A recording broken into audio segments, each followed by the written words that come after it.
तर Hinjawadi IT park संदर्भात सरकारचा ॲक्शन प्लॅन तयार आहे। पायाभूत सुविधा डिसेंबर अखेरपर्यंत पूर्ण करणे, खड्ड्यांच्या समस्या सोडवण्यास प्राधान्य देण्याच्या सूचना ज्या आहेत त्या करण्यात आलेल्या आहेत। मेट्रोचं काम देखील त्वरित पूर्ण करण्याच्या मुख्यमंत्र्यांनी सूचना केल्या। पाणी साचू नये यासाठी सल्लागार समितीची देखील नियुक्ती करण्यात आलेली आहे, ज्याद्वारे हिंजवडीमध्ये पाणी साचणार नाही यासाठीचा सल्लागार समितीचा अहवाल देखील तयार करण्यात येणार आहे।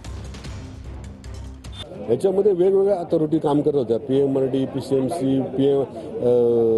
MIDC, PMC अशा वेगवेगळ्या अथॉरिटी काम करत होत्या। त्यामुळं कामाची कम्युनिकेट व्यवस्थित होत नव्हतं, म्हणजे ते त्याच्यावरचा उत्तर म्हणजे मार्ग काढण्यासाठी कम्युनिकेशन व्यवस्थित होतं। त्यामुळं आत्ता काय केलं आहे, आदरणीय मुख्यमंत्र्यांनी स्वतः यामध्ये पूर्णपणे लक्ष आदरणीय डिव्हिजनल कमिशनर देतील।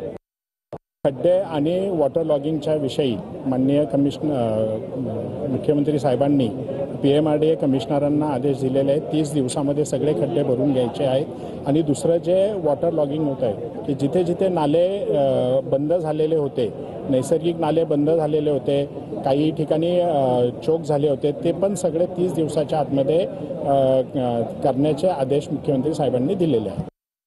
खरं तर ही जी समस्या तयार झाली त्या स्वतः आम्ही सर्व विभागाच्या PMRD, MIDC, PWD, जिल्हा परिषद, ग्रामपंचायत आणि त्या भागातल्या संस्था या सर्वांच्या माध्यमातून या ठिकाणी व्हिजिट दिली। त्या भागातल्या हे जी परिस्थिती उद्भवली याची कारणं शोधली आणि त्याच्यावर उपाय म्हणून खरं तर ही मीटिंग आयोजित केली होती। आणि त्यामध्ये मुख्यमंत्री होते, परंतु दादांनी सांगितलं की भविष्यकाळात यावर कोऑर्डिनेशन करून संबंधित अधिकाऱ्यांची मीटिंग घेणार आणि हे प्रश्न तडीस नेणार।